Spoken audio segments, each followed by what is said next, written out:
Welcome back to Typically with Dr. Tiffany, where we unpack life's complex layers, break through fears, and share real testimonies of resilience and growth. A few weeks ago, we wrapped up season 1 by starting the conversation into how to create legacy in motion, focusing on your mental health, using our freedom, increasing our faith, and giving ourselves a fresh start. If you missed it, go back and watch each episode in chronological order so you can be on this journey with your fellow Trailblazers. Now, here we are in season 2, and we're keeping the legacy building energy alive. Today's episode is part 2 of Legacy in Motion, and we're calling it Dollars Need to Make Sense. I took a couple weeks off to rest, but also move. I filmed an independent movie, worked on different projects and events, including the Black Women's Expo, which we'll get into a little bit later. And I did have a life-changing experience that I'll share when I'm called to, but as of right now, I just want to say I'm grateful that we're all survivors to live another day, and if you are alive to watch and hear this, know that you are blessed, baby. Because each new day is a new grace, new mercy, and a new opportunity to make a better choice.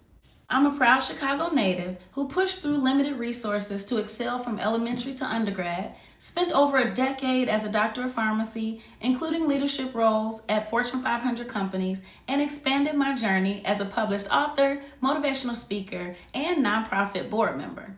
Along the way, I turned my stress relievers or hobbies into creative ventures, using the arts to educate, entertain, and elevate others. Here, we'll challenge outdated norms, spark fresh perspectives, and hopefully help you see just how much more you are capable of. Let's grow and rise together. Let's get into it. Now listen, typically we order from big companies because it's convenient and maybe it's cheaper, right? But what happened to the mom and pop shops with better quality, even though it costs a little bit more? What happened to independent bakeries, farms, and food sources from people we knew handing it to us before overprocessing it? Yes, we see the new waves of young entrepreneurs. These kings and queens understand to really be free, we need to own. And that's great. But who's buying from them? How do we show this next generation that legacy building is possible? That it won't be easy, but when they leap, we've got their back. As a community, we've got their back. How do we show other communities that we love and support each other first before expecting them to? How can we change their perception, or better yet, just be excellent for ourselves and aggregate into societies? When will we normalize supporting each other and collaborating versus competing?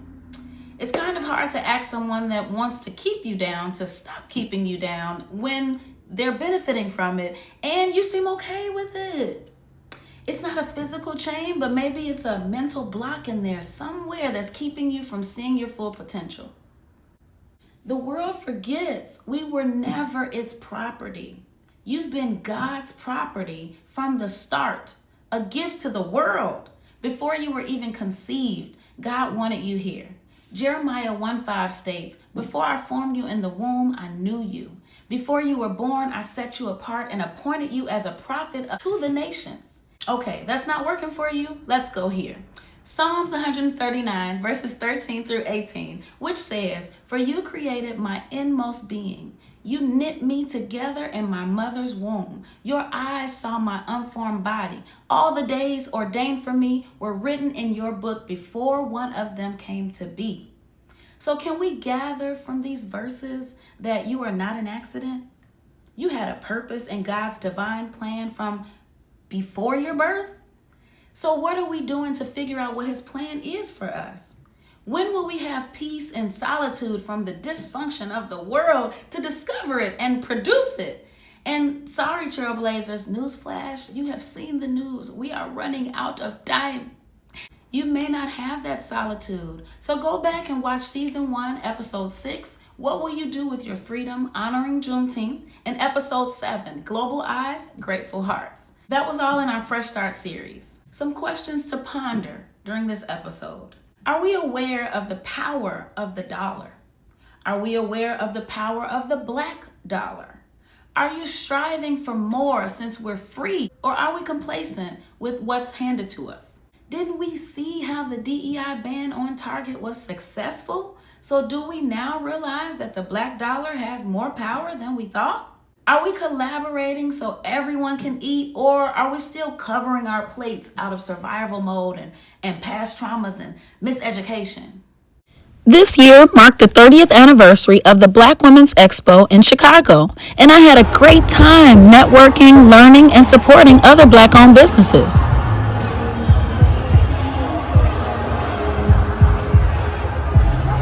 So this is just day one. We got 2 more days. Y'all can come check them out. It should have been the biggest year yet, right? But I noticed some empty spaces. A lot of vendors didn't support. It was a lot of open floor space, whereas the years before, it would take hours or days to see everything. It's normally multiple rows of side-to-side booths. There weren't as many decorations or even carpet like the previous years. Where was the crowd? How did I get in so easily? Where was the long line like last year? Where was the big celebration and the gift bags and the action? So I started to ask some questions, y'all. And I found out most of the large companies pulled out. They tied it to the current climate around DEI and Black-focused initiatives. The event could not bring the crowds like normal since large companies did not support or donate like the previous years for fear of the repercussions. As the title says, Black and Woman. Let me be clear, we are all kings and queens under God. Black people shouldn't have to be left out because we didn't get a handout from the country we built off our backs, blood, sweat, and tears. We shouldn't have to suffer just because someone decided to not support our effort. We can stand up and stand out on our own if, and only if, we want to come together and collaborate and not compete. You have a skill that I don't. She has a talent that he doesn't. They have capital that we don't. We can depend on each other's gifts, not subsidies. Deuteronomy 28 verse 11 promises the Lord will grant you abundant prosperity in your land and efforts. John 10:10 and Ephesians 3:20 highlight God's desire to give abundantly and to do more than we can ask or imagine, respectively. There is an abundance for all of the human race to eat and be in peace, people. Black people, I love us. We are the most creative people on the planet. But where is the black dollar to match? Our money is often spent outside of our community, and the money made off of us is often spent outside of our community. So who is helping our community? If someone is producing high quality products and running their business with excellence, pay them their worth. Stop asking for the family discount, the 5-finger discount, the 5-finger discount. It's not free 99. There is no gratis here, okay? Gratis is free in Espanol. We will drop hundreds on something that is mass produced that only costs about $5 to make, but we hesitate when it's our own people making it. And Trailblazers, I had to catch myself. I'm gonna be honest. In July, I visited the Passport Vibes Festival, which is a celebration of Black-owned businesses, food, music, vibes, tastings, freebies, and just enjoying the culture. I had to stop by S. Rose Chicago's booth. S. Rose is a true businesswoman, and she's super creative. Do you see these hats? Like, look at this. I had to have one. She even painted Martin. Like, come on. I wanted a hat. This hat. But I hesitated over the price since I didn't understand its worth. Now, I have bought from her before, and it was a completely different price. But I use my voice, as we're supposed to speak up for ourselves, to share that I want to support you, but this feels a bit pricey. And instead of her getting an attitude, calling me out my name, pushing me out her booth, calling me broke, whatever she could have done, she took the time to say and explain the craftsmanship, the hand painting, the materials, the time, the cultural meaning, to not erase our history and to wear it proudly. After all of that, I decided she is charging what it's worth, not to overcharge the consumer. But because excellence and creativity cost something, I respected that. And you see, I supported her, okay? Building a legacy means creating systems and wealth that last. And that takes vision, discipline, collaboration, not competition or ego. We're no longer on plantations being pitted against each other. So get that out of your head. We can all win. All colors can win. All religions, all races, okay? And if you don't understand that, baby, who hurt you? Let's pray about it. Like, let's talk about it. Let's like, seriously, let's heal from whatever trauma to move forward, preserve our history, and build the future we want to see before it's too late. Legacy isn't about money. It's about passing down values, skills, and history. Let's not let those things skip a generation. We are standing on the shoulders of those who fought for civil rights. Let's not let what they built be stripped away. Remember, we built this country off our backs, blood, sweat, and tears.